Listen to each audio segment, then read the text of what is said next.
Yes, people, welcome back to the channel. Welcome back to the show, and a Merry Christmas to you all. It is Christmas Eve, so I thought the Race for Europe show had to happen tonight. There's been so many Christmas fixtures, you can't even keep up with it anymore. It's absolutely mad. But we are here, we are back, and we are all very merry for Crimbo.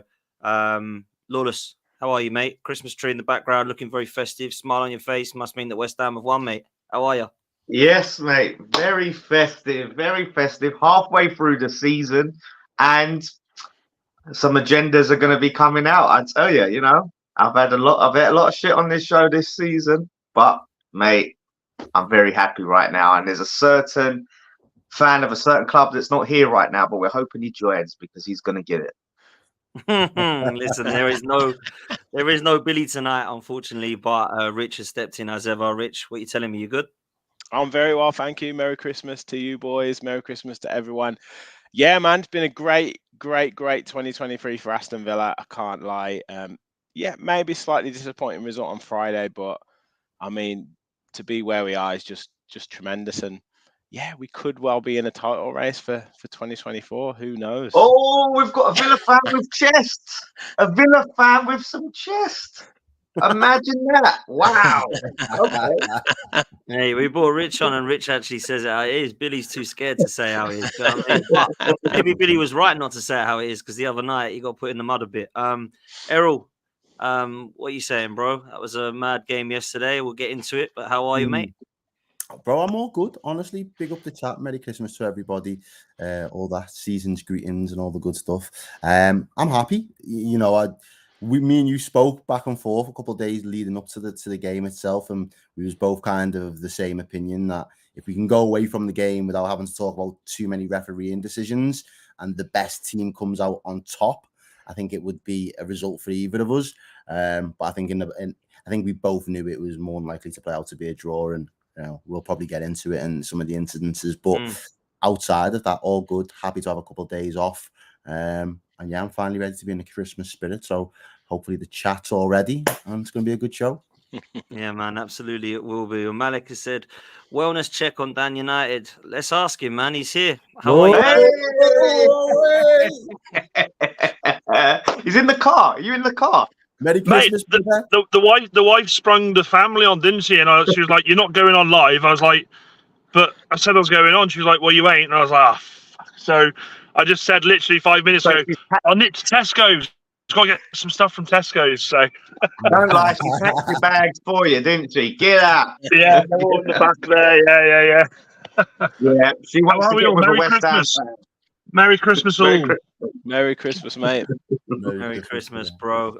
Well, I suppose it's a Merry Christmas for you, but it's not a Merry Christmas for Man United at all, who yet again, I was going to start with Liverpool Arsenal, but I don't think it's fair to do that since as we drew. Me and Errol can get into. I'm going to start with Lawless and Dan, because let's be real, West Ham put me a little bit in the mud yesterday by going 6th place in the league, and the only thing they didn't put me in the mud with was Kudus, because I said I wanted him at Arsenal, and he's been probably one of the signings of the season. A lot of people are talking about what James Maddison and Van der Ven did. A lot of people are saying that Declan Rice is signing of the season, but Kudus is right up there, man. He's been incredible for West Ham. I watched most of the game yesterday. I watched the majority of the second part of the first half and the rest of the second half, and I thought he was insane, man. I thought him and Maketa absolutely killed it. So before I come to Dan United and talk about how rubbish Man United are, which to be fair we could have just repeated on last week and repeated the week before and repeated the week before that, Lawless, talk to me, man.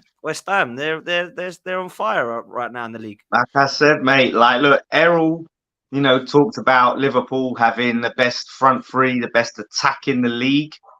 Listen, right now, they're not doing nothing for me. That's that front three. It's our front three. Yeah, that's ticking all the boxes. Yeah, Lucas Paqueta, Kudus, and Bowen. One of the deadliest front threes on form right now. And it's showing, really, without a striker, flourishing. And they talked about it. They changed 1 minute Bowen's on the right, then he's on the left, then Kudus in the middle, then he's out wide. Honestly, we just blow teams away. So even when the game's mediocre, they can always switch it on. And we showed Man United how to score goals. We showed them because, my God, some of the chances they had, that Garnacho, he was actually decent, but he just can't finish to save his life.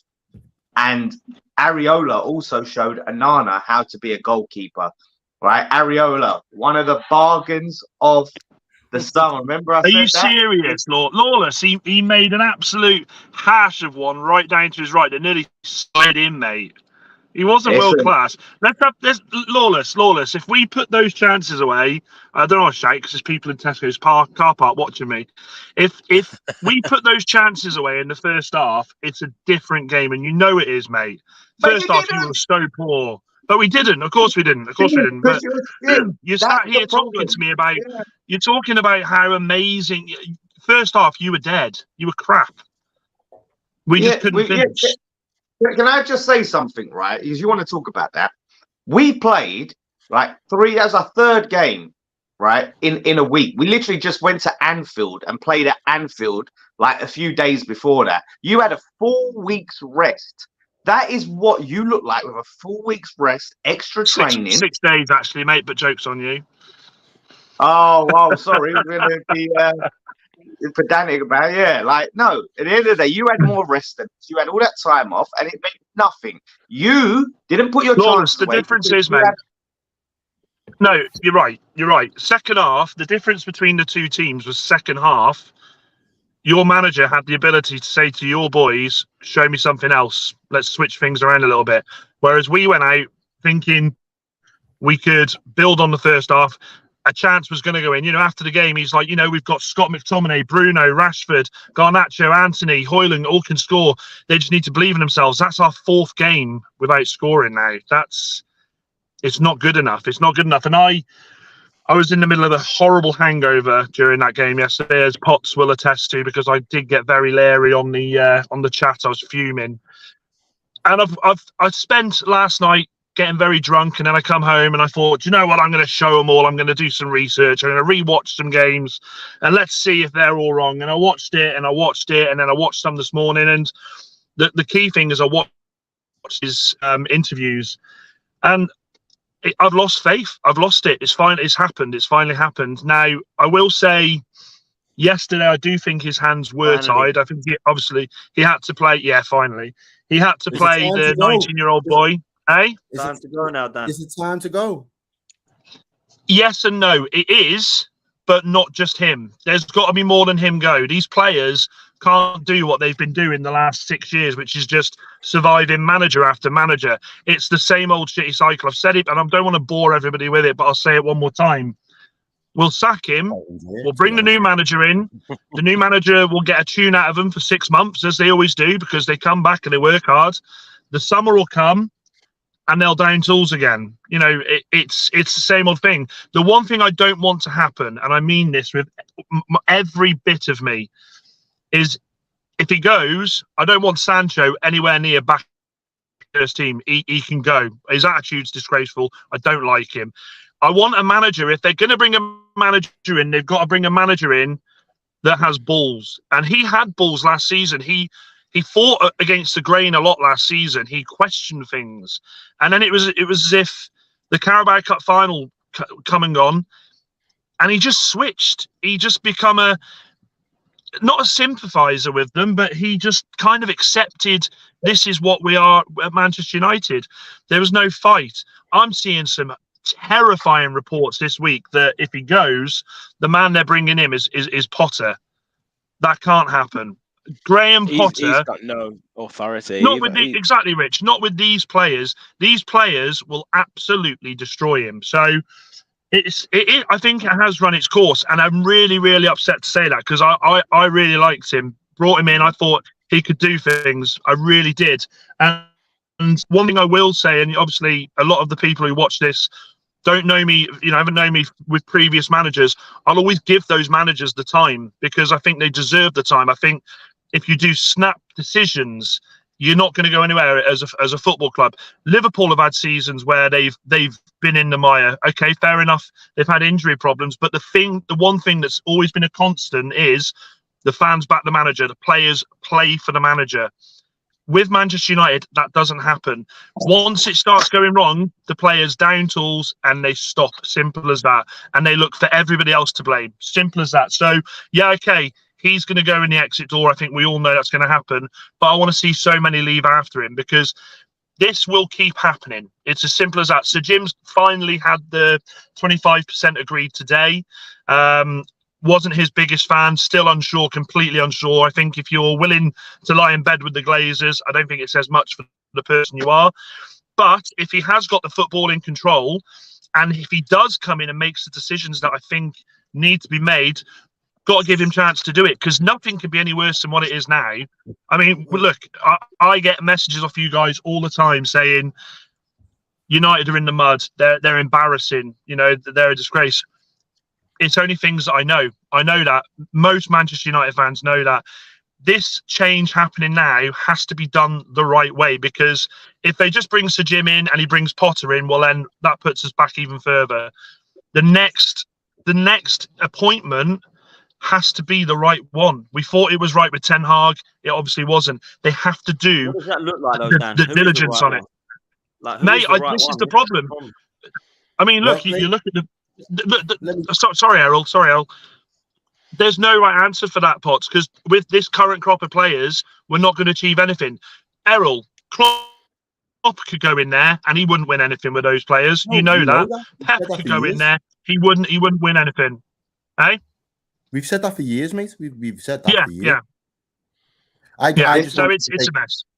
I just wanted to take this moment for everybody in the chat and obviously the panel included.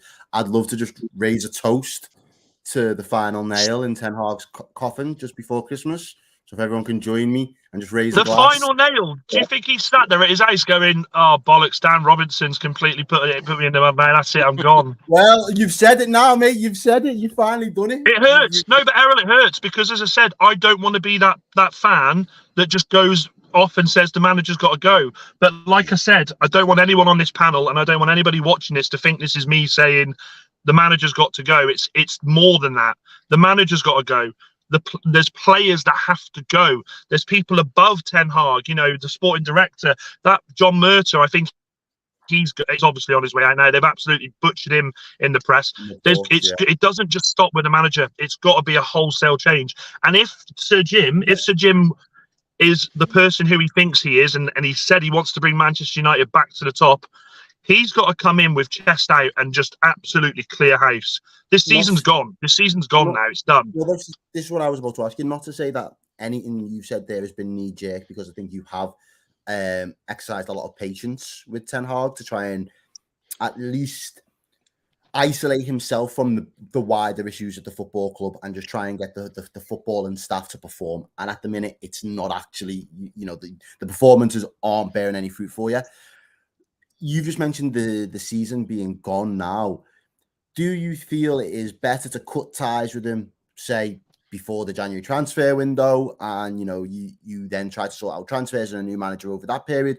Or do you look at the entire house? You get your building surveys and you get your quantity surveys and you get everybody looking at the house from now until the end of the season, and then you take whole stock of what's needed for the summer. You want to do a big renovation, you want your extension, you want your conservatory, you want your bathroom doing, all of those things. Do you then tackle further down the line, knowing that performances will be up, down for the majority of the season? Because you're going to go one of two ways, and I think the latter sets you up for a better chance of correcting the errors that you've done with previous managers, if that makes sense. Yeah, but in theory, that's great. Yeah, I agree. That's what we should do. But football being what football is now, everything gets leaked. You're telling me that if they come and do that Ten Hag wouldn't know straight away? Honestly, I don't think that can happen at the moment. In this, I just don't think it. If they're going to do it, just get rid of him now and just fucking start again. They're going to have to. They're going to have to utilize January.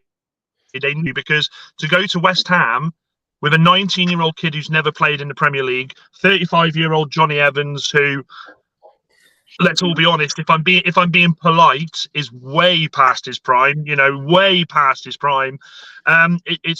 You're setting yourself up for so much failure. Mark, I mean, were you there, Lawless? Were you at the stadium? No, I wasn't. Get ready to go and come here, but no, I wasn't. I watched it though. Yeah, I mean, if anybody else watched it, Marcus Rashford's body attitudes when he come on the pitch, Oh, it was absolutely disgraceful. shocking. You know Disgrace. what? I said on the watch along, right? Because I saw he was coming, not getting ready to come on, and it was like about 15 minutes later. I said to him, Chase, I said, "Did Rashford come on?" Like, and he's like, "Yeah, I think so." Like, I'm like, "Really? I ain't seen him." Like, are you sure he came on? And yeah, This is why he's never going to make it in the elite bracket for me. The mentality is completely and utterly wrong. I can't stand players like that when you've got talent and you don't really fancy it. And for me, that's what Rashford is. The guy's getting 350k a week. Maybe it's more. Sancho's on the same. I think De Gea was the only other one that was up there. All three of them were a shambles, to be I was fair. When you worried look when I at it, saw he was coming on because he likes a goal against us. So I said, I was like, "Oh shit, he does like a goal did against you us." actually Right? think they looked like they were going to score, Lawless? Because I know Dan was saying obviously their finishing was poor at times, but I just not really seen any of that front line bang at Manchester United. No, they got into dangerous positions where it was like, oh, but it weren't like they were chances that they should have done better at. It's not like, and I bigged up Areola, but he never had to really pull off a world. He did pull off one really good save, but a lot of them, they're getting in these positions and just making the wrong decisions, and that's the big problem with them. Lawless. There was a stat today, and I don't know if anybody else has seen this stat, which people are going at Hoyland and giving him shit. I feel so sorry for that lad. He's in the complete wrong team. In the past 6 games, Hoyland has received 11 passes from Garnacho and Anthony combined. That is absolutely shocking. And Errol, I in another group I'm in, they said, and people are mocking Nunes, and saying he's crap. Hoyland's a joke. I said, hang on a second. Put Hoyland in that Liverpool side. He'd score. He would absolutely score with the service you boys provide to Nunes, to Gakpo. The service is there. He doesn't get it, and that lad is left with the weight of the world up front for Manchester United. 20 years old as well. We're destroying his career. I'll tell you what, that Anthony as well, he's another shit one. Anthony and Onana are 2 players that yesterday just stood out as just like, what a colossal wastes of money. It's 2 expensive players. You know what hurts even? Well, that's the wrong term of phrase because it doesn't hurt me at all. But what would hurt me if I was a Man United fan is the fact that you went from, the Di Marias, the Falcaos, getting these big name Galactico-esque signings in at a time where you think, all right, maybe they're at the very top, and if we can build a bit of momentum with them in our squad, we can keep them at the top for the next 18 months. Is that Donna Potts? Evening, Merry Christmas. Evening, Merry Christmas, love. Merry Christmas. Your team. That's Mrs. Potts, Errol. That's Mrs. Potts. I just want to wave. I just want to wave. That's all I want to do. I was like, go on in, quickly, wave. And she did. Big up, Potts. Well, it's good to me. It's been giving me so much stick in the comments all this time. So yeah, man. Not a fan of you, West Ham. You West Ham, lot, I tell you. No. He's in the house. Hey. Away the lads.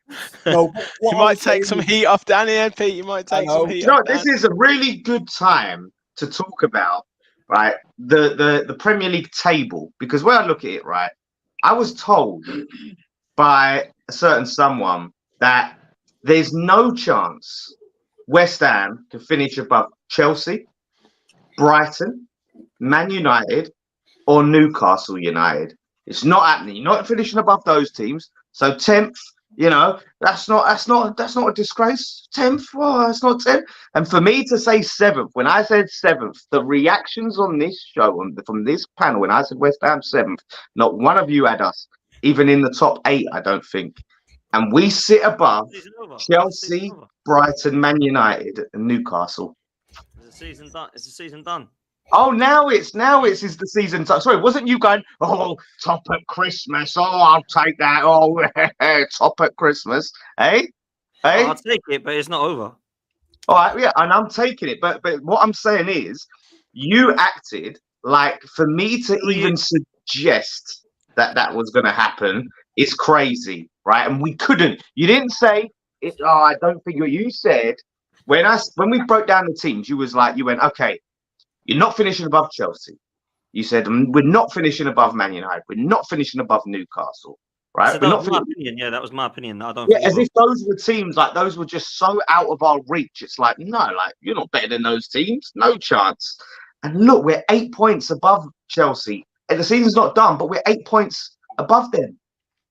You know what I mean? Man Enjoy United, it, mate. Enjoy it. should finish Enjoy it above them. because this is you. This is you at your absolute best. This is you your absolute best. Is that what you think? And you've Is that got what you no, listen. You've got to keep this up now for the rest of the season, mate. You've got big players leaving in January to go away. That is going to be the test for you. Kudus tore us to pieces. I was so jealous watching that boy on the ball. He's going to be a loss for you. Who else? Aguerd, is he off as well? Aguerd's off, but he didn't play. It was Mavropanos and Zuma. Yeah, mate, that Mavropanos was all right, you know. I've not seen him play. Yeah. He was okay. He stepped But up. He came in and stepped up, done a job. I think he's a B team the only player. team- Player, though. I knew the everyone only would team come I'd be worried about is Newcastle, Lawless. Wednesday. I tell course. you, Lawless, well, you've got to hope, right? Before I bring Pete in, because I've got to, because otherwise it will be his last Christmas. His missus will never forgive me. But Lawless, what you've got to hope and pray is that you do not get injuries, my friend, like Dan said, because that team that played Liverpool was a shambles. That is the most embarrassing performance I've ever seen a team put out. And I was like, we lost to this team? Wow, they are shambolic. So, What does that say about you then? changes, though, apparently, or whatever it was you said. And Liverpool's had a load of kids out. But there we go. Listen, I know Dan and Pete haven't got long, so I want to wrap this one up. I've got some old deer trying to get in my parking space. Fuck off. Get out. Let's wrap it up with this in the next 5 with Pete and Dan, and then we'll come back to West Ham. Pete, what the hell happened, my bro? You've had the worst 2 weeks of the season, Newcastle, man. Luton away is not for everyone, Pete. Luton away is not for everyone, my friend. I know about it. Jesus Christ. I thought it was bad when. Are you worried? The last 2 weeks must have worried you a bit. I'm not worried about the season or anything like that, but what worried me was the lack of effort and the lack of application. There's no excuses. Like I spoke to Dave Gregory, who I know is on this channel. Great guy. He came on ours to do the preview. Top bloke. He really is a top bloke. And we knew Luton work hard, they run hard, they're intense, they press. We knew all of that. But my argument always was that that's what we do. So I think our quality should override theirs in the end. But we didn't turn up. We did not turn up. We can't have the excuse on Saturday that we're fatigued, we've got injuries. But people might say that. I'm not saying that, and I don't agree with that at all. For me, we didn't apply ourselves as a group of players like to go out to that type of game and do the business. And it reminded me so much of the Bournemouth game. And it's like those small stadiums that are quite compact, quite tight. We haven't got time on the ball. They just fell flat and they just couldn't hack the pressure, the press, the intensity that Luton gave. And look, we had chances to score. Callum Wilson should have scored in the first half. He puts that away, it's a different story. Ross Barkley turned into prime Zidane, mate.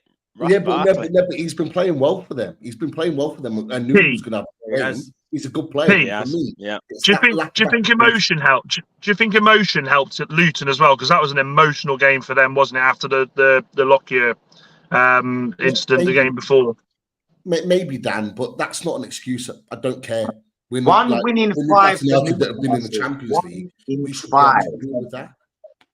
In the Prem, that's bad. That's what I mean. You can't blame that because, like I said, Pete, that's bad form, isn't it? 1 win in 5 games in the Prem, not including Europe. That's 100%. It's not good enough. It isn't good enough, and we have a nightmare January. You know, Liverpool first of January. Then we've got them and wash pieces of trash down the road, and then we've got Man City at St James's, and then we've got Villa away at Villa Park. Like one of the toughest Januaries you could ask for in terms of big games. Like we needed 3 points at Luton. We need 3 points at Forest. They should have been our bankers that we build a good sustained number of points. So if we do lose some of those games, it's not the worst thing in the world. Losing that one means that we've now got to go to one of these teams and pull out a performance, and we can't win for shit away from home. So that's a big Do problem. you We've put it got down to Liverpool injuries, under or is it lack of experience? Is it like the first time Newcastle have been in this position in a long time in terms of playing Champions League football and fighting for top end of the league? Or is it injuries, or is it a bit of both? It was injuries, but we had Isak and Wilson available. Botman came off the bench. And to be fair, when Botman came off the bench, the defence looked so much more solid after that. He needs to start from now on. We've underestimated him how good of a centre-back he is. We had Bruno fit, we had Miley in there, we had Longstaff in there, we had Miggy, we had Gordon. You go through the team, that's good enough to win that game. I'm not having that as an excuse. It's not good enough. And I got pelters from a small section of fans because of my comments after the game yesterday. I don't care. I'm sorry, right? Watching that yesterday, that was not the Newcastle United that I recognise. And for me, this is Eddie Howe's sort of worst period of losing matches since he came to the club. So this is now a test for the whole squad, a test for Eddie Howe. Can he ride himself through this moment? He will.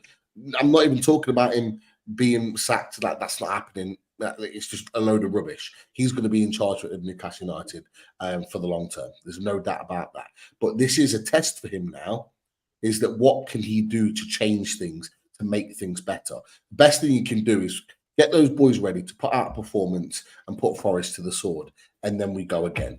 We're going to have Joe Linton back for the Forest game. So you've got the vast majority of your squad coming back now. There's no excuses. You get them fit and you get them playing. Go on, sorry. Go on, Rich. I was just going to ask, with this Eddie Howe thing about, he gets criticised for not necessarily having a plan B and just having plan A. Is it starting to kind of bear fruit now, this lack of a plan B with Eddie Howe, with kind of changing tactics, changing what he's doing?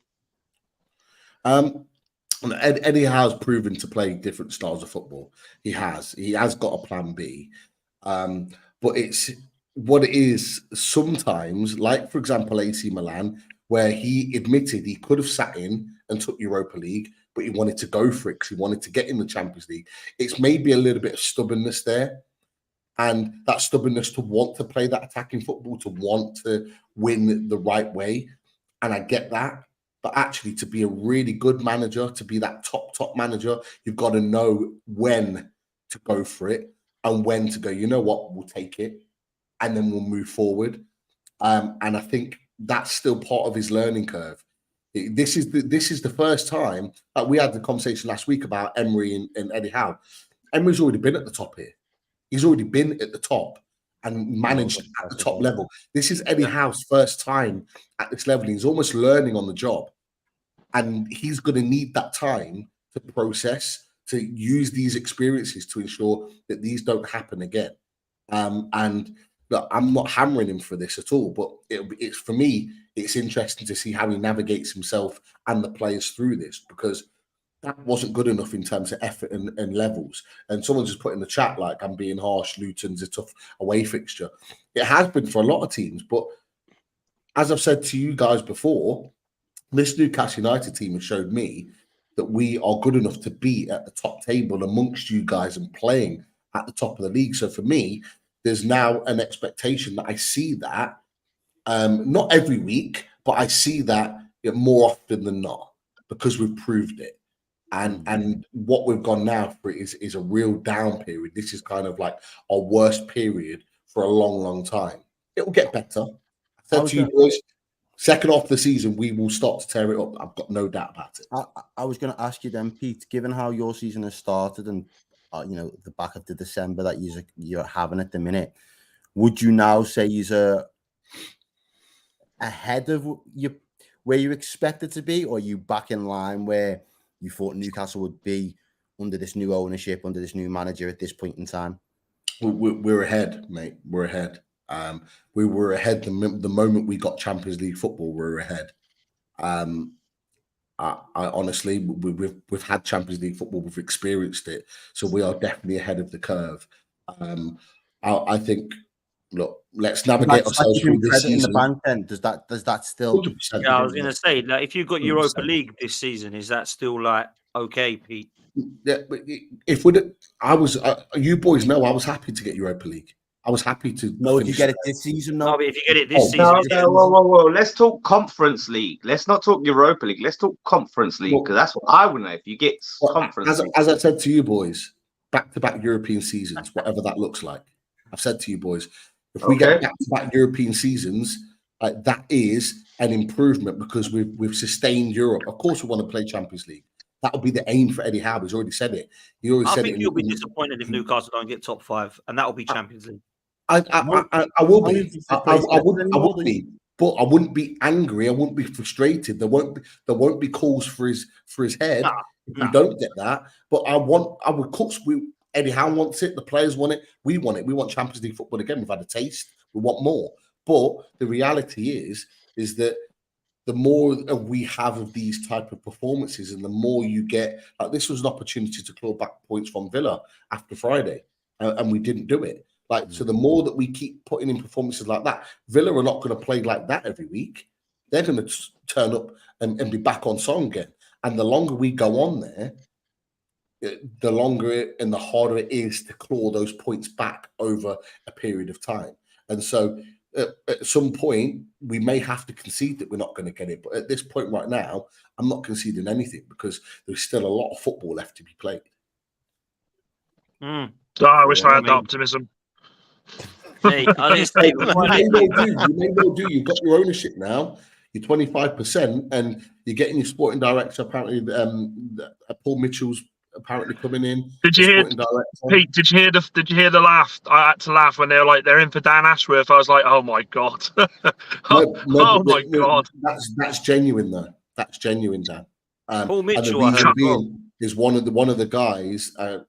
Is it Brisdale or someone like that at the club? Yeah. The best mates, and he is trying to get him, but Dan Ashworth doesn't have a release clause in his contract, and he has to work. Apparently, he has to work 12 months before he leaves the club. Pete, regardless, mate, you'd be all right because if he did have a clause, it'd only be to join a big club, and at the moment we ain't that, so don't worry about it. Ashworth's job's not done yet. It's not done at Newcastle. He's got years left to build and develop. Do you think like Dan? Before, cause I'll let you and Pete go because I know you're busy, man. You're stuck in a car park and Pete's got to go. But when I look at it, Man United, I can't believe how bad you've been, and I look at where you are on the table and think you could actually get a European place. Now, I'm not saying you will or you won't, but what is it now for United? Top 6 and you're happy, top 7, keep out of Europe and start again. Like, what? I don't know where Man United fans are at, mate. I genuinely don't know what is best for the club. Like, it's an awful position for you, man. It really is, man. I saw some United fans on social media saying, let's just leave Europe. We don't, let's leave Europe next season. And I'm like, that's such an amateur response. We need Europe. We need Europe for FFP. We need Europe for everything. So Europe has to be the target. Now, if you're asking me which Europe I think we'll get, honestly, the form we're in at the moment, it's looking like Conference League at best. But like Pete said, and sadly I don't echo his optimism due to the season we're having, I don't know. I don't know. The second half of the season is still there. There are games that we can still go out there and win. But the thing I do cling hope onto, as we've all alluded to, is the top 4 or top 5 with City. Below that, it's still tight. It's very tight. So there's a lot of football to be done. You'd like to think that United couldn't sink any lower, but then you look at how we played against West Ham, how we played against Bournemouth. You know that we've got these performances in us. So change needs to happen, and it needs to happen quick, because if not, we won't be in Europe next season, and I won't be on this show talking to my best mate Lawless each week, which is going to absolutely kill me inside. It's going to absolutely kill me. So honestly, lads, if the rate it's going, I'm going to be talking to D every week. I'm going to be gone. I'm going to be gone. Do you know what I mean? By D. Can I ask you both a question before you both jump off? This far into the season, who has been the best team for you so far? Forget the table. Who's been the best team? What a random question. Well, yeah, obviously. How's that red? Out of United and Newcastle, you mean? No, out of like from their perspective as a Man U fan, as a Newcastle fan, which All the team teams. has been the best? Okay. Which team has been the best? Do you know what? Mine's probably going to shock you, but I think Wolves have been stunning, considering where they were at the start of the season, losing their manager, being in a complete state of disarray. To get the performances that they are under O'Neill, I've been so impressed with him. I think he's been absolutely incredible. You know, Pedro Neto's been missing for 2 months. He's not had a recognised striker like Cunha. Only seems to do it every now and then. For me, I'm so impressed with Wolves, and maybe that's because as a Manchester United fan now, I've not got the big team mentality. But for me, honestly, I've been so impressed with Wolves. I think Gary O'Neill was so unlucky to be sacked by Bournemouth last season, and I think the job he's done this season, I think it showed people that it wasn't a flash in the pan season for him. He's actually a coach who seems to know what he's doing. So it's Wolves. I think Wolves have been stunning. Fair play. Yeah. How about you, Pete? I got hammered for saying Wolves were a good side a number of weeks back. 2 teams for me. The best team that we've played this season, Newcastle United, is Spurs, and it pains me to say it, but they are a really well-oiled machine. Really, really good team. The best team in the league this season, Aston Villa, no doubt. They remind me so much of Newcastle United last season. They really do. And look, regardless of whether Newcastle are there or not, I do think that Aston Villa will be playing Champions League football next season. So, Rich, get yourself ready, mate. Especially after you tanked your first game of the season as well, mate. Exactly. After that 5-1 first game of the season, you guys have used that. Bang, you've come back, and you've been the best team in the Premier League this season. I thought you would have gone Villa, to be fair, as well. I thought people were going to say Villa. Fair play, man. Listen, Pete, Dan, massive respect for you to coming on Christmas Eve, man. I know you've got busy families, so I appreciate you jumping on. Merry Christmas. Merry Christmas to you both. Have a great couple of days, man, and we'll catch up soon. Potts, pleasure. Before I go, anyone who's watching this, get those likes up. This man in the corner has worked so hard this year and last season to do what we are doing each week. He is not getting anywhere without your likes. So get them in there, share them to everyone you can, and to all of you. I haven't got a beer because I'm driving. Merry Christmas, one and all. Much love to you all on the panel, and I'll see you all in the new year. Take care, all. Big up, man. Big up. Can I just echo that just before I leave?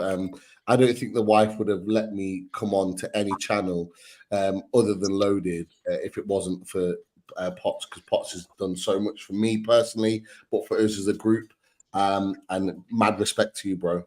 So yeah. Oh, thank you, bro. Merry Christmas. Get those likes. Merry Christmas. Love to you boys as well. You boys make it happen. So big up. Have a great day. And I'm out. See you later, boys. Love Dan. Good Take one. care, man. Take care. Did anyone else think Dan said take Errol? It sounded like he said take Errol there at the end of his little speech. He might have, He has Take got him. a lot Someone of take him. There's a Take weird him in his 50 between questions. Errol, man. I mean, it really is. Listen, we can't really move on without talking about West Ham and giving Lawless a little bit. No, we tried to get my flowers. I tried to, but Pete did jump on, and I knew he was busy, man. So no, I mean Dan United, he jumped in. I was like 5 seconds in and went on some big Man United rant that we hear every week because he hasn't accepted that they're shit. He says he's accepted their shit, but deep down he hasn't accepted their shit. So we have to listen to the same speech every week. When really, you know what I mean? West Ham are flying high, obviously. You know what I mean? We did what Liverpool had their little thing, had the little 5-1, and good for them. They played a strong team and it cost them 3 points. A little thing. Yeah, that's for a semi-final. No, listen, you had the semi-final. Look, if that's what it means, you've dropped points on the weekend. So priorities, okay. If you want to go for the Carabao over the league, that's on you, right? That's on you. But West Ham, obviously, we're like, we can really get back into Europe. But like, we're here, mate. We're still here. We're better off points wise than we have been. The only season that was better than this, where we were points wise, when we got 6th, under Moyes. So, like I said, we're looking good. Yeah, squad depth could be better, but you know what I mean. Like, we're getting the best out. In January. I think Is there so. funds I that think you're so. targeting? Ben Rama could go, which I'll be sad about, but he could go. Ings could go. So we sell some, get some in, and yeah, people wrote us Why are you off. getting rid of Ben Rama? I thought he was quality. You said. Ask Moyes. Ask Moyes. Moyes don't fancy him. Moyes don't fancy him. It's not my fault. But What look, do you need we're in in. January then? What do you need in? I'll tell you what. This is a good question. What do you need in January to get 7th and sew it up? Seeing as you're confident you're getting 7th, I still don't think you will, by the way. But we come on to that. Yeah, because you're looking at us, you're thinking we're getting 6th now, isn't it? Because you know, like looking at it, right? Really and truly, Newcastle. Look at our form. Look at the form we've got. We've lost 1 game in our last 5 in the Prem. 1 in 5. Compare that to the teams around us. 1 win in 5 for Man United. So it's 2 wins in 5 for Newcastle and 1 win in 5 for Brighton.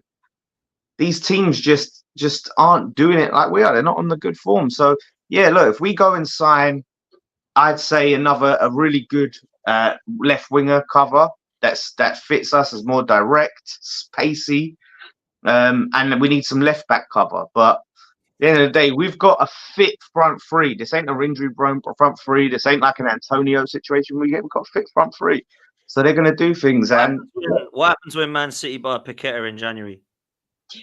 And they got the money to buy Paqueta in January. Yeah, let's see if they've got that money. Let's How see. much is he? I don't know how much he is. They're going to But slap about what- 90 mil. They're going to want at least 90 mil.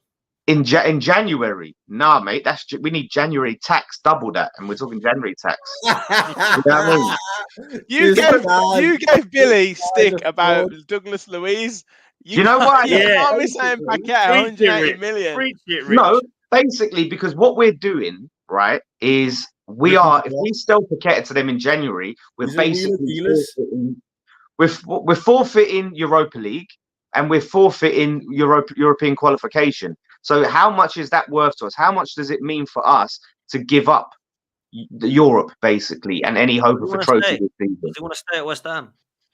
Yeah, listen, he's loving his football. He's playing the best football of his career. He's banging in the goals, assist after assist after assist. He is now. He's a baller, to be fair. He's basically now the player that Arsenal thought they were getting in Ozil, right? Let's talk about that. The assist king. He is banging them in every week, assist after assist, mate. That's what it is. And he's got the mentality. Oh, wow. He's got the mentality. Yeah. And listen, Kudus is going to go at Ghana. And listen, I hope Kudus wins the whole thing, the AFCON. But Ghana was a bit shaky in the qualifying round, so he might not be there long. And Bowen is unbelievable. Best goal scoring form of his career. Best goal scorer in England now. What's been the difference for you, Lawless? Because you were so heavily, and again, not even like taking a side, you was particularly critical of the style of playing, didn't see it as being sustainable under Moyes. How is he now getting a tune out of these players, and what has he done differently this season or post-October to really change the fortunes? I feel like we're just less predictable to play against, because when you just have an Antonio up front, right, and they know, like, you know what you're getting with Antonio. You know the players are just going to keep trying to find Antonio, if it's through ball here, ball over the top, whatever. Now, with Paqueta, Bowen and Kudus, like, none of them, like, there's no outright striker. Like, their roles are so fluid. You don't know what you're going to get. It's so hard to predict. Like, Bowen, literally, he's out on the wing. He's passing the ball. He's coming inside. Paqueta's moving. That ball over the top. Like, that is hard to defend against, because you don't know where each player is going to be and what they're going to do. That's a big difference. If we becomes, honestly, that one player, oh, yeah, let's just either pump it long or just try and pass the ball into the box. So that's what it comes down to, man. And I think people need to start waking up to West Ham. Potts obviously wants to be stuck in his ways. He don't want to admit he was wrong. He don't want to sit there and go, all right, Potts. For your sake, you do not get 10th. That's all I'm saying. Or even if you get 9th or 8th, you're still in the mud, because you said you get 7th. But please don't get 10th. But then you're in the mud then. Then we're both in the mud, because you said we'd get 10th. That means you're also in the mud. Do you know what it means? It means in the mud nothing. that he's in, though, isn't he? What? All I care about is that Arsenal win the league. That's what I'm saying. He's less invested in the mud that he's in. No, but I don't care. But he's in the mud because he's wrong. So I'm still going to give him shit. Okay, Potts, are you still thinking we're finishing 10th? As it stands, I think there is 7 or maybe 8 teams that can finish above you, so you might get 9th. Oh, 9th. You think? Okay, so you're saying right now, there's you like anyone I'll tell here? you who aren't coming. I'll tell you who aren't coming 9th. Aston Villa, who you think are coming 9th. That's a team that aren't coming 9th, right? So Okay, but I think these are the big teams I think right now that will finish above you. Obviously, City, Arsenal, and Liverpool are going to finish above you. I think Villa, Newcastle, and Spurs. That's 6 teams, right? And then I think Man United, dross as they are, probably will too. So you might get 8th, like I say. oh, you might get 8th. You're gonna give us 8th And now. Brighton continue to be as poor as they are. They're in free fall at the minute, Brighton. It's insane, like the way you just like. Obviously, Newcastle, like just because they bought you a beer, right? You just will not let go of this Do you team. think Newcastle can come 9th, 8th, 9th, or 10th? Yeah, sure. Of course they can. Of course they Really? can. Look at their form. Now you've only Yeah, got one They're game out a of week, Europe, though. You've only got completely one out game of a week. Europe now. That's fine. They're out of Europe, 1 game a Yeah. week. You think Their they're coming 8th or minds, 9th? mentality. It's up Man, here, mate. They you're ain't got reaching, the bro. fucking You're reaching there, man. mentality. But So I'm you just think Villa, saying. you think Villa are still coming 9th? I think Villa. No, I've readjusted now. Where did I say Villa will come Oh, in? yeah, I thought you might have. I thought you might have had to readjust again for the 4th time. Listen, you, lads. Rich. See this guy, yeah? He's such a snake, right? This is what happened last week. We sat there and said, I asked everyone, if it weren't other than your teams, who do you want to win the league that could potentially win it, right? And he said, with Aston Villa like 3rd, he goes, Newcastle. And I went, what? With Billy sitting there, I went, really?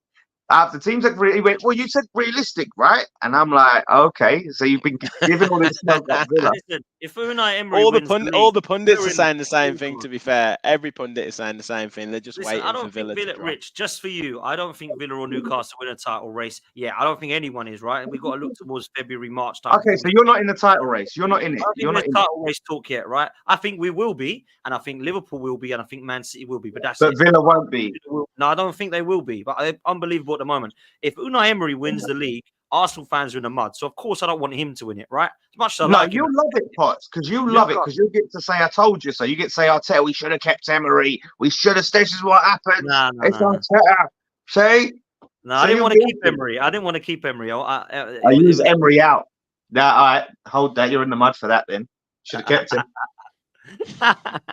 Hey, there's a big game on Thursday coming up, though, Lawless. Thursday? Thursday night, West Ham. Oh, yes. Oh, those clouds. See, I don't know what moving to next. That was what I was moving to next before we come to Rich and just like, you know what I mean? That game's a win for Arsenal, right, Lawless? Have you accepted that? No, listen, this is what happens, right? We go there, we batter these clowns, and they jammy their way. When have you battered us at the Emirates? Please explain. I think last time we came there, I think it was like 2 seasons ago, we were a far better team. And you just come away. That was when Soufal got sent off wrongly. You get the decision, go your way all the time. When did you batter? What did you do to batter us off the pitch? We had the better chances. Against. What was the score? Do you remember? It was like, I think it was like 2-1 or something. What's it? Emil Smith Rose scored the winner or something. It was 3-1. Oh, yeah. That was sorry. He got his little consolation. Like the game was done, but it weren't a 3-1 game. But like, basically beating you 3-1 in the Emirates the last 2 games, and you're complaining. The thing is, Rich, what is going on here? When you go to a ground time and time again, and you have decisions go against you every time, you just write it off. You go, do you know what? I'm not even going to be emotionally attached because the ref is going to be fully up their arse, even though they think there's a conspiracy against them. Watch, we are going to get a dodgy decision against us, but it's fine. Let them. We won the first one. Do you like Errol? Do you like what he's doing here? He did it with you guys as well. Oh, I've looked at the team. We're not going to win this at the weekend. Oh, right. Man United will get a jammy win and they'll win. Now he's doing it against Arsenal. Don't listen to this. He's doing this. He's setting himself up.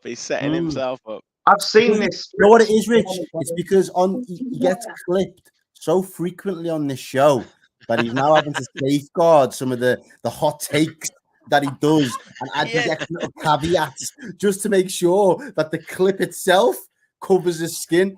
No. Listen, Errol, I've seen it time, and especially at Christmas. I never forget Boxing Day. We played them. Alex Song had a perfectly good goal, ruled out. He scored from outside the box, and it was ruled out as offside, interfering with play. There was no play interfering with at all, and we got robbed. I've seen us get robbed time and time again against these clowns. Did you get robbed when you were 3-0 up against us and threw it away to 3-3? Did you get robbed then? Listen, but we got the point out of it. Yeah, we threw it away, but we were the better team. We should have won that game, and this is the thing. It happened. Did you get robbed last time when you drew 2-2 when we were 2-0 up and we threw it away? Listen, that's another one. So it's not three games, is it? So what I'm going to say is, don't you dare drop points. Don't you dare drop points, my friend. I'm confident against you. Yeah, you're confident. Oh, yeah. You're confident. I think remember, Tobes was confident. You see, remember Tobes? Tobes is Tobes. That's Spurs. Spurs go Spursy, don't they? Yeah. Okay. I'm not going to say nothing because look, I feel like, okay, it's at your ground. You have a good record there. Fine. Have your little win, right? Get your little drums out, right? Your little ultras. Have at it. Enjoy yourself. Do you know who I think will have a good game? Oh, here we go. He's got his little jumper, his little Christmas jumper. This guy here, my guy, my new favorite player, Declan. Do you know what? Do you know how big of a clowns that your fan base are, right? The way when Liverpool, right, were 5-on-1, it was like 5 players against Rice. Yeah, they put the screenshot. Go, wow, my God, Rice! Look, him against 5 Liverpool players, right? And then they didn't show the bit afterwards where they basically get past him and get a shot off, and Trent just hits the crossbar. But you just hype everything he does. It's getting quite embarrassed. He's better now as well. He's actually a better player. Oh, he's better now. He's better now. Like your manager, Conehead Arteta, has made him better. I just want to say, I actually do want to thank West Ham for for letting us have him for 100 million, because that is a bargain. Errol and Rich both agree. They both know it. I can see them nodding their heads. They're jealous of him. They'd love him in their team. I just want to say thanks to West Ham. So okay, so when is the last time that you've made Declan Derby round 2? Yeah, but you know what? We won the first Declan Derby, and that's what matters.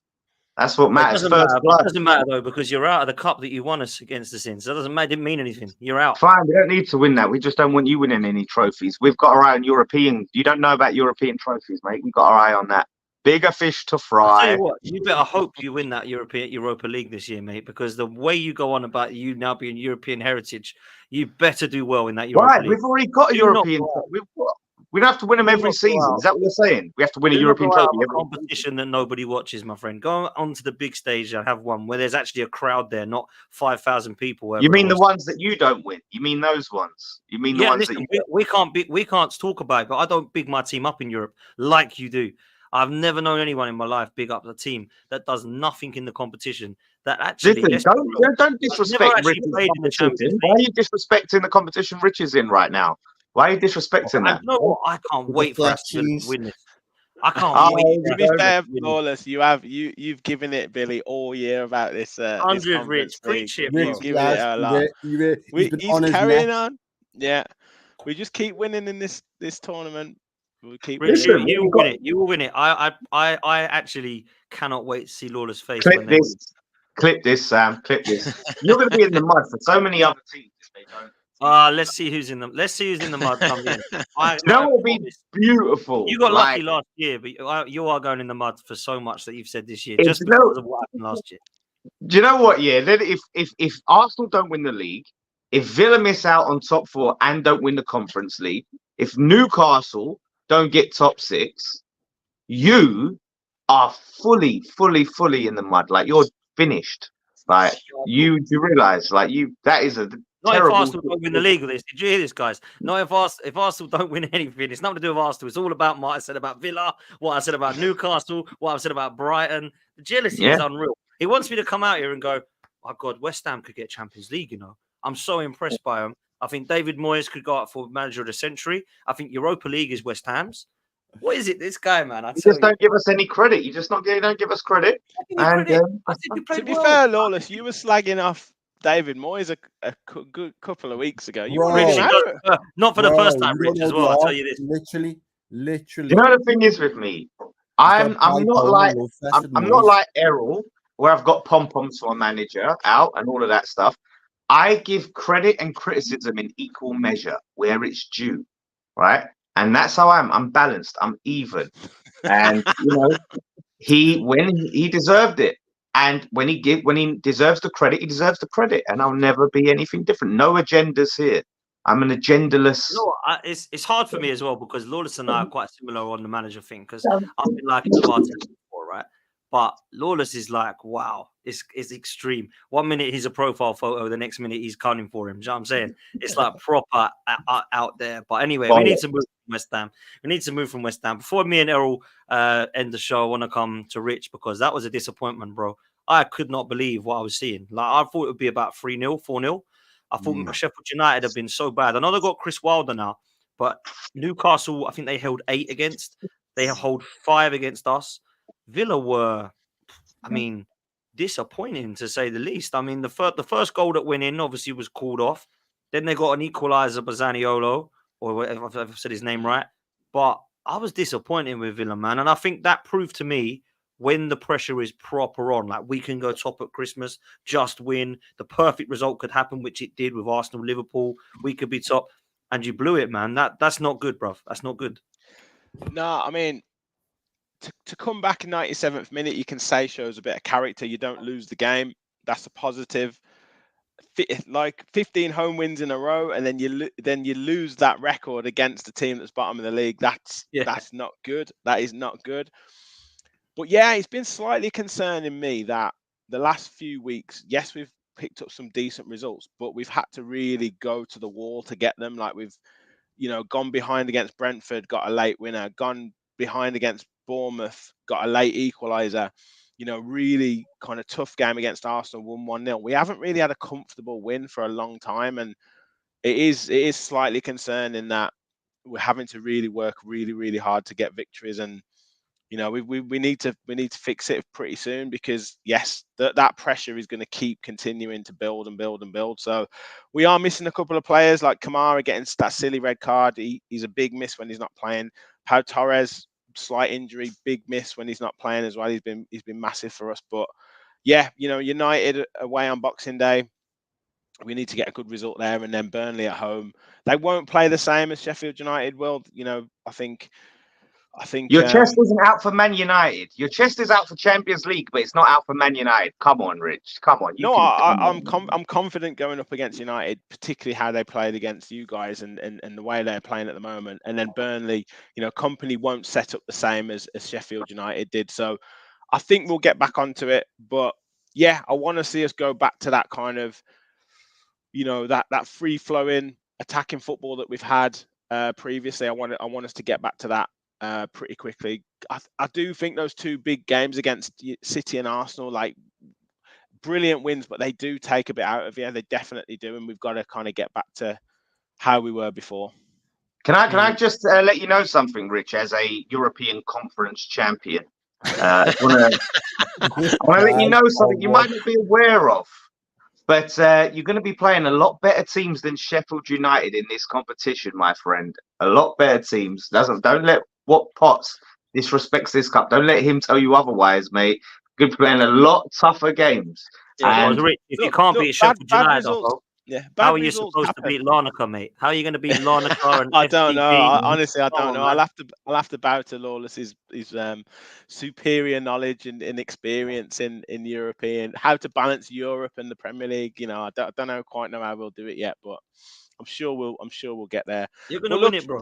You're going to win. You win one, you end up in a relegation battle in the other. That's the key. Yeah. We're still fighting on these fronts, Lawless. We're challenging for the Champions League and also maintaining our position in the Conference League. You guys sacrificed your league position to win the Conference League. Okay, so imagine if you don't win it and you don't get Champions League, what you're left with? Nothing.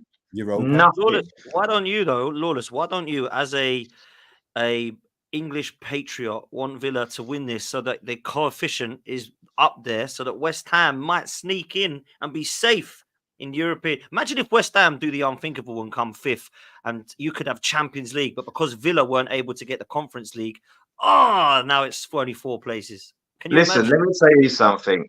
I would piss on the flag before I root for Villa to win that competition. I'm going to tell you that because I want West Ham to be the only. I'm a West Ham patriot. Yeah, I salute the badge of West Ham United, and I do not want another English team winning that trophy ever. What you got against Villa? What you got against Villa? I don't get it, Lawless. What you got? No, I'm just saying I don't want any other team. It's the claret and blue, isn't it? You've got nothing against Villa. You've never ever liked Villa, have you? Let's be real. You've never liked Villa. Billy needs to be taken down a peg or 10, right? Let's be real. He really does. What do you see him in the group chat? He pipes up all the time, giving it Billy big bollocks. That's what he does. So he needs to be brought down a peg or 2, and that's it. And obviously, I hated Villa when they had Grealish, when they was this team of divers. You know, I really didn't like how they played against us. Cash, all of them players just throwing themselves on the floor made me sick. But yeah, West Ham don't dive, do they? I mean, Paqueta doesn't dive ever, or Ben Rama. He's never dived. He's never dived. No, but do you know what the worst thing is? Is your manager coached them to dive. Your manager actually, it was part of your strategy. It was part of your game. You had a team of divers. Was it Dean Smith? Dean Smith? No, come on. Yeah, he did. He coached them to dive. It was disgusting. So look, I don't hate inside knowledge there. Lawless. I don't hate Villa like I hate Spurs and Arsenal, right? It's not that, you know. But Billy does need humbling, and you need humbling on Villa's behalf, Potts. So yeah. Apparently so. I hope no English team ever wins it because it looks great. West Ham only English team to win it. And it's going to be great. Everyone thinks it's so easy. It's so easy. And what will you say if they lose? It just makes us look even more impressive. So it will. So make sure, Villa, that you get into Champions League. See, I'm saying Billy's lovely. There's two Billies. Lawless, two what Billies. Will you there's do a green Billy and there's a group chat Billy. What will you do if Villa do win the Conference League and do qualify for the Champions League, or dare I say it, do the impossible and win the Premier League? What will you do then? Wow. I'll say well done. All that money that you've spent since you've been promoted finally paid off. It's finally paid off. Now it's about money. Well spent. No, okay. It's money. Yeah. Well, it goes under the radar, hasn't it? What they've spent since they've come up. That goes under the radar. I think Villa will win the Europa Conference, and I think they'll get Champions League football. I expect them to win a conference, and I expect them to get Champions League, which would go down as a better season than West Ham. So if they don't, very quickly. Then if they don't, then they've bottled it massively, then haven't they? Well, it depends what position they're in to bottle it. They've got to be in a position to bottle it, haven't they? Well, if they're expected to win something and they don't, well, that's bottling. No, that's my opinion. I would be disappointed if we don't win the Conference League. I'll give you that, but I don't think any Villa fan would have expected us to be really challenging for Champions League at this stage. So if they get it, just accept it, Lawless. If they win the Europa Conference and they get top 4, they've basically done what you couldn't do. That's basically what it is. They've had a good season. That's what they've had a good season. That's all we're gonna get, Dan. That's all we're gonna get. And you know what? That's enough. That is all we're gonna get. Listen, let me move on to the last part of the show. I'm going to stick with Richard Lawless just first of all. What did you make of the game at Anfield last night? And what do you think it's done for the title race, if anything at all, or for Liverpool and Arsenal's position in this league? I'll start with you, Lawless. You know what? What it's done, it's put a bit more blood in the water for Man City to smell. That is a great result for Man City. Right, Potts, and Arsenal fans are like, "Oh, it's great for us." And they're all, and Errol's, it was disgusting. Like Sam and Errol in the chat, like all loving each other, and oh, you're so great, and I am appreciative of you, and we got the points together. It's like, do you realize what you've done? Like, if Man City win their game in hand, they go within 3 points of Arsenal. Like, and they're 2 points of Liverpool. Mm-hmm. So it's great for Man City. And obviously, look, it's not a bad result for Arsenal. It's terrible for Liverpool, really and truly. And I was so disappointed and shocked with Errol in the group chat because Liverpool were hard done by. Liverpool was so hard. The team that there's this conspiracy against, the FA don't want Arsenal to win the league. The FIFA don't want Arsenal to win anything. They're all against them. Had one of the worst decisions of the season in their favour, the handball. And it was it was blatant. Moves his hand towards the ball and he stops the trajectory of the ball. And that should be a penalty. Now, Liverpool have to look at themselves massively for the chances that they've missed. The decision making, the selfishness of some of their front three, that's the blame, big time. But yeah, they got robbed, and the ref. It weren't even just that decision. There was a lot of bad decisions, and I even look. I'm like, there's only a couple of people that actually was saying about this, but I look at that Saka challenge, right, and he puts his leg in front of Simicas, his leg. So it's not just people look at the shoulder and go, no, he put his leg in front of Simicas's knee, which trips him, and then he plants his foot. Then he takes out the manager, and now he forces off Simicas to go off injured. So a lot of things went in Arsenal's favour, decisions, injuries. But yeah, I think great for Man City. So look, if Liverpool don't want it, the Man City will come and take it. I tell you, because there's touching distance, mate. 3 points ahead of Man City is dangerous, mate. With De Bruyne back, that's all I'm saying. So yeah, one of them. That 5-1. West Ham, Chester City over here, praying that Man City win the league. Praying. Listen, I would root for Liverpool, right? If Errol would just just get on board with me and West Ham, I would root for Liverpool as well. It's never gonna happen, bro. That, isn't it? At the same time, they've got to have some dignity and self-respect, and not just. We just played 2-5-1 about dignity and self-respect. I'm talking about you as a fan. I'm talking about you're not your team. I'm talking about you as a fan, because you're Liverpool Football Club. And you're sitting there grateful, like, oh, it's the Christmas miracle. We got second, we got a point. You got a point. Right now? No, but this is the point. Why do I need to sit there top of the tree at Christmas? For what does that get me? It gets me fuck all.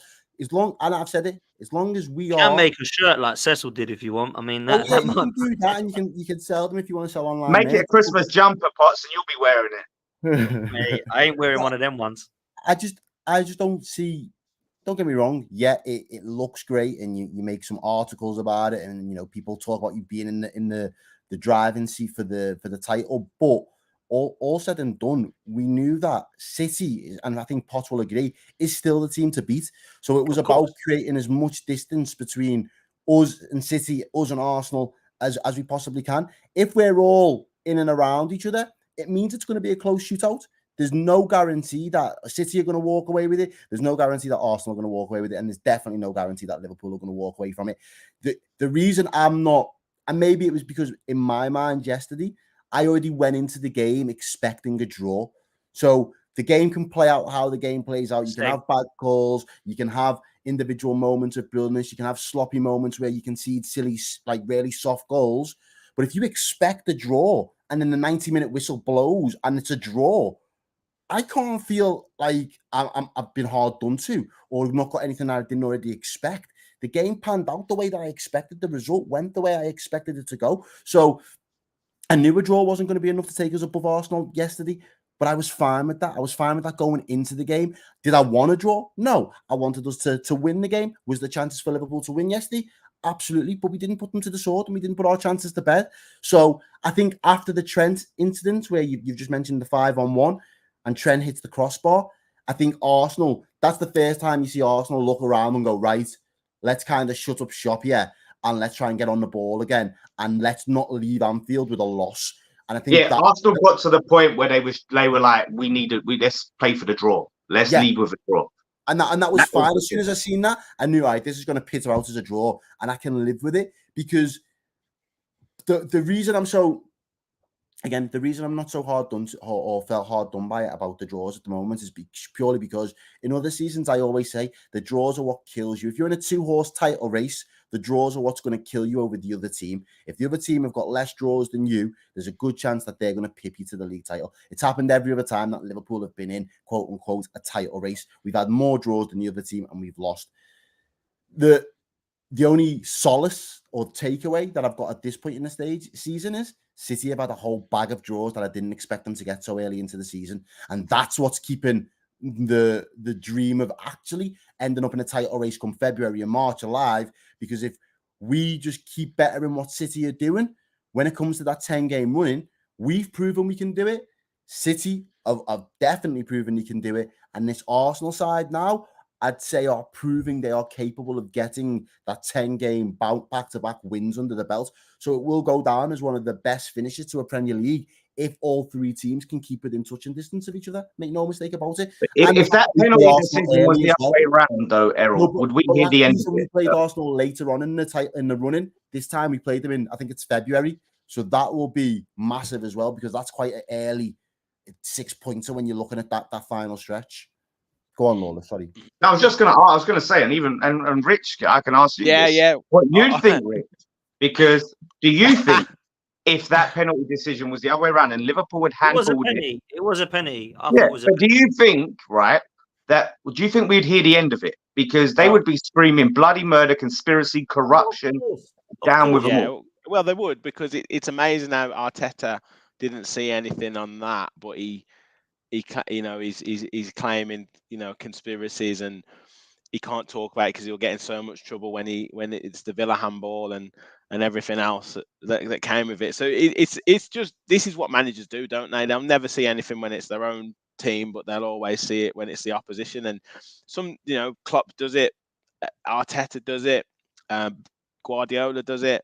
But their fan base they don't like losing, but there's a dignity to it. Like, you just want sometimes them to say, look, fair enough, we've got away with one there. But I do think, in terms of the game, I thought it was a really good game. I thought it was some really good football being played. I think both teams might look at it as a slight missed opportunity. Definitely look at it as a missed opportunity. And I was watching your stream, Errol, when Trent hit the bar and you went off. But yeah. But yeah. Because I knew, you know your team. There are certain moments when the ball lands to someone and they don't take. And I thought it was I thought it was Salah in the first half. The ball that goes over the top, it looks like by Endo, and Salah comes around the back post, and he's got time to just pick a spot, and he blams it over the bar. And I'm thinking, we're already 1-0 down. They're the chances you've got to take. As soon as that Trent one happened in the second half, it was the exact same feeling 10 times. Yeah. Do you think, though, Rich, I ask you, do you think there's anything much between Liverpool and Arsenal? Forget City, we know what they're about, right? But in terms of Liverpool and Arsenal putting up a challenge, and to be fair, Villa are up there at the moment, which I respect. But when we look at Liverpool and Arsenal, people are talking about them right now, saying, could they compete with City? They're not really so much talk about Villa in terms of the long term. Do you see much between the two teams? Are they quite similar? Are they quite dissimilar? Do you think one's better than the other? Did that really prove anything to you last night? Not especially. I think the both teams have got strengths and weaknesses in different areas. So you look at we talked about it on the preview that we did for the Villa Arsenal game, where Arsenal seem to be playing a slightly different way this season. They seem to be a little bit more streetwise, and where Lawler said there, they think, right, let's get out of here with a point. Let's not lose. We need to just shut up shop and get something out of this game. So you see some more streetwise play with Arsenal. With Liverpool, I think, when they're on song, and they've got that real kind of relentlessness about them. But there is a question mark sometimes over their midfield and some of their players in their midfield at times. And obviously Nunes up front, like, is he going to get the goals? Is he going to do it? That's probably the question mark over Liverpool. But yeah, it's difficult to say, like, whether either of them are stronger than the other, like I say, because they've probably got strengths and weaknesses. And then the point with Villa is, I mean, a lot of people, first of all, it was kind of, can they beat the top teams at home? Well, obviously they did. Their away form's not good enough. It's the 6th best in the league at this stage at the moment, so it's still pretty good. And then now it's kind of the squad and the bench. If all players are fit, I've looked at Villa's bench. We've got some good players that can come on and change games. So, like, we're not. As I say, I'll still say, like, to be where we are is a dream. But I don't think we are I think it's a little bit disrespectful from pundits, not from other supporters, but from pundits in particular, to just cancel out Villa from the question altogether. Because, like I say, if you look at kind of some of the players that we can bring on to change games, I think that stacks up against all the teams in the league. I think, well, listen, Spurs are 4 points off Arsenal, I think, if I'm right in saying that. Obviously, Villa are likewise close. Liverpool and City. I don't think Spurs are very close behind either. So I think all five at the moment, if you want to talk about a title race, all five of them are in it. I mean, because there's so much football to play. I think where I look at it is, where do I think come March, April, teams will be? And I think, listen, if Villa are up there, I hope they are, because it makes it exciting. I just don't know if they will be. With Arsenal, Liverpool, and City, I think they can get all three of them can get to May and still be in a title race. That's where I'm expecting, and I think it's going to be mad. I mean, Errol, I don't know about you. I looked at the four centre halves and thought, wow, Arsenal and Liverpool are sorted at the back. I mean, like Van Dijk and Kenyatte. Say again, bro. Incredible, absolutely incredible. And I thought all four of them, and I must big up actually. I'll say five, because I thought when Gomez come on, I mean, why did you start Tsimikas? I mean, wow, he was Saka got nothing after Tsimikas went off. He was giving him a right torrid time, even broke his collarbone. But for me, I look at what Gomez did when he come on. I thought, you've found your form back again, like, because I thought he was done out here. Like Gomez, I ripped him off last season, lad. Absolutely ripped him off last season, but he hasn't put a foot wrong. Last year, he was so guilty of dropping an 8 out of 10, and then a 3 out of 10, and then another 3 out of 10, and a 4 out of 10, and then another 8 out of 10. Man. He was unbelievable yesterday. I think defensively, the four centre halves, man. Am I right in saying we've got Arsenal and Liverpool got two of the best centre halves in the league, right? And we not people can accept that, because there's so many that it's a bit too early for Saliba. And he's a great player. Saliba is. We said that though. The thing is, I think it's because we get so hyperbolic. As soon as a defender steps into that mold of being consistent and performing in the Premier League, and their team are challenging for top honours, all of a sudden now you have to be hyperbolic and make them out to be the best next thing up.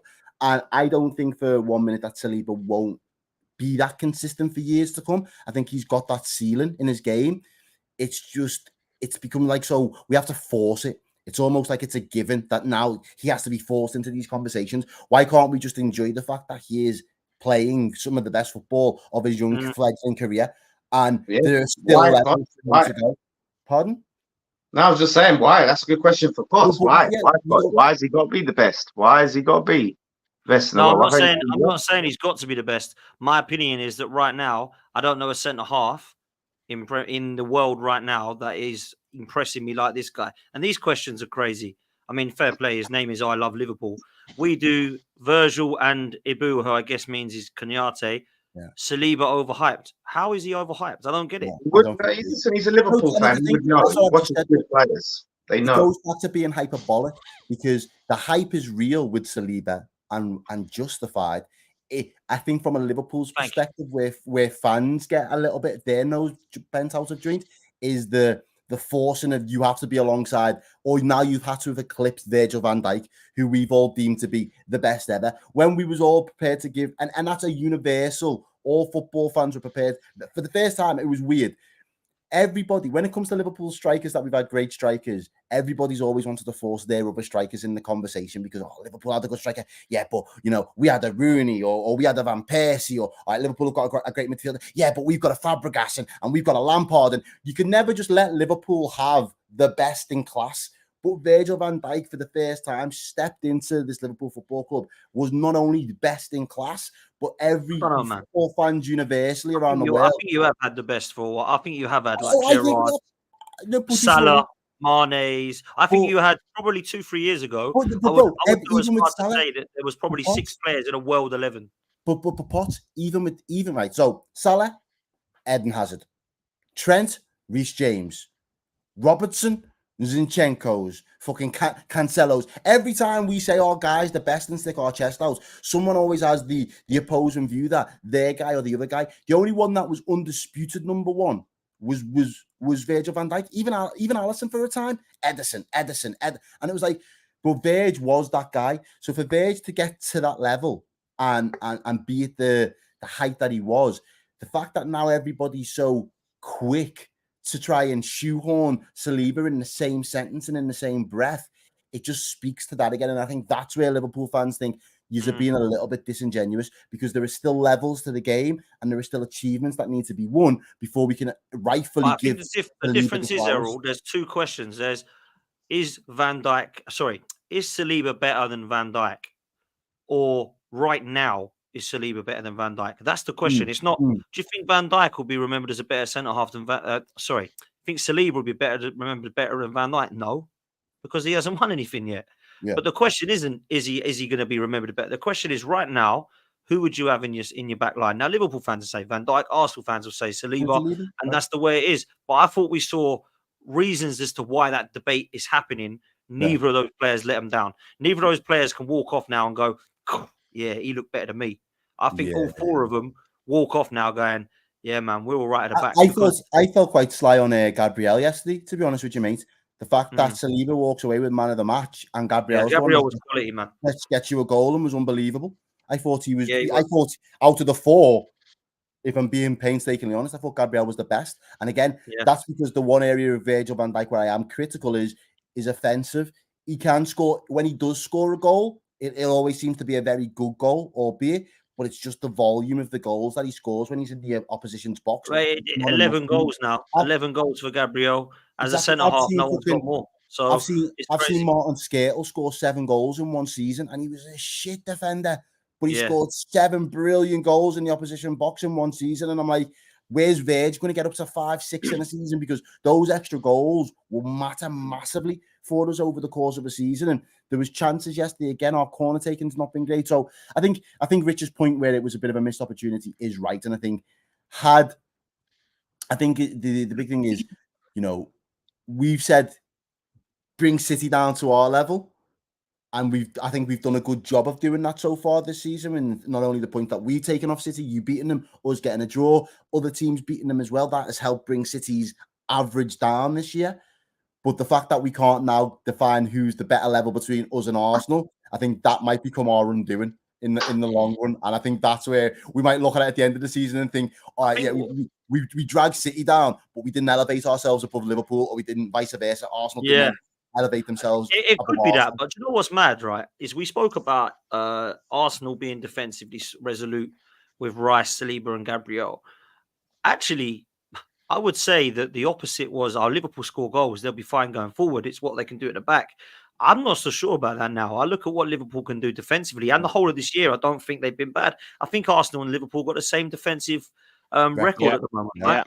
So I look at it, and I don't think it is Liverpool got the best attack wise in the league, because I've been questioning the likes of Nunez. I like him, Errol. I like him, but he hasn't been killing it. Salah, the numbers are there, but when you look at his performances, they haven't been like, wow, this boy is on fire again. And then obviously you've got Diaz, who, to be fair, along with Martinelli, have kind of done a disappearing act for the last few weeks. So I look at it and think, the only time Salah gets you out your seat at the minute is when he scores. Yeah, and that was a quality goal. Zinchenko was shocking, by the way, but that was a quality piece. That was a quality piece of skill. And Trent as well, man. We have to talk about him. I thought he's just baller, man. He's a baller. He's been on fire this year. So listen, I think Arsenal and Liverpool have not done enough yet to say, they're going to finish above Man City, but I think they're on their way to proving that they can be. I knew Liverpool would be back this year. I just didn't know whether they'd have enough to get across the line. And I still feel in January you need more players. I think you get a 6 in January, you can start talking. I think Arsenal look at getting a striker and a midfielder in January. They can start talking. Otherwise, City, like Lawless has said rightly, KDB and Haaland start balling again. Rodri gets a long time without a suspension or injury. Who's the other player they've got coming back as well? We've forgotten about. There's another one. Oh, I think their back line as well has been all over the place, Man City. I think if they sort that out, which I think Pep will, maybe put Stones and Ake back at left back and right back, and then have Vardy and Diaz at the back or something like that. I think they need to sort that out because it's been all over the place. But that's my opinion, man, with it. Errol, are you still going for Liverpool to finish above Arsenal, yeah? Yeah, I think when all said and done, I think we will pip Arsenal this season. I just think when the Champions League hots back up, I think that will be the difference. And I think that's been, to be fair, I'll say that now, but obviously come back to us after the 16s have been played and you try and make it into the quarterfinals, because I think that's where Arsenal's seasons, again, it's been the first time he's been in Champions League for ages, but back when you used to get into Champions League, you might be looking to consider how many points you need to be in a title race. All of a sudden, you're in the last 16, you buck heads with a Bayern Munich or a Barcelona, and your season unravels thereafter. I don't know if it's going to be the same with this Arsenal team. I'll be quite honest with you. I think this Arsenal team is different. They seem to have different minerals. I know there have been teams in the past that have leveled that Arsenal haven't got the cojones, they haven't got a plan B, all the rest of it. You've been to Anfield twice now in the last 12 months, and both times you have looked completely different to anything that Liverpool have played from an Arsenal's perspective. Lads, used to come to Anfield, and it used to be one of my games of the season, because as much as you can say about Man U, there was always the nerves to the Man U game, the fixture itself, but the Arsenal one just used to be you just used to fucking get up for it, because you knew that we'd absolutely ball out. Arsenal would bring out the best Liverpool football, and you just couldn't contain us. At the minute, that's not the case. This Arsenal team are very good at just absorbing anything that Liverpool have got and matching us as well all over the pitch. So I think the where we outperform is will be the other games, but I don't think there'll be much between the two teams when they play each other this season. It'll be interesting to see what happens in the FA Cup in a couple of weeks as well. I think that's like 10 days away or some shit.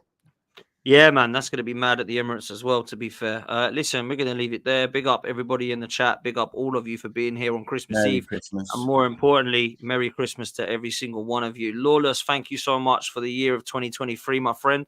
Been an absolute legend, as always, having you on the channel. I hope you have a good Christmas, mate.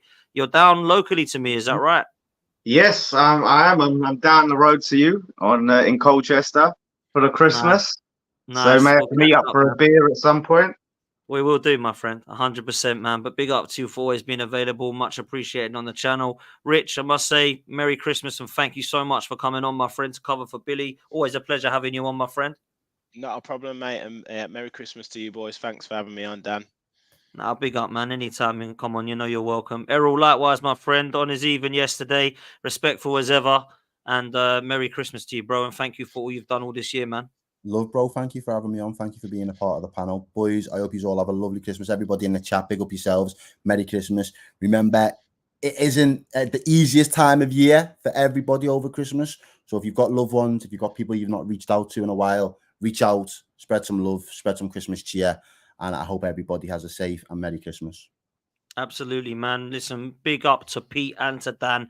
And of course to LB, Maz and Billy, who can't be here tonight as well, doing Christmassy things with family. Make sure you do spend your time with your loved ones. Make sure you enjoy it over the next couple of days. Have a great festive period. And we'll see you in a couple of days' time. Take it easy, people. We're out of here. Peace.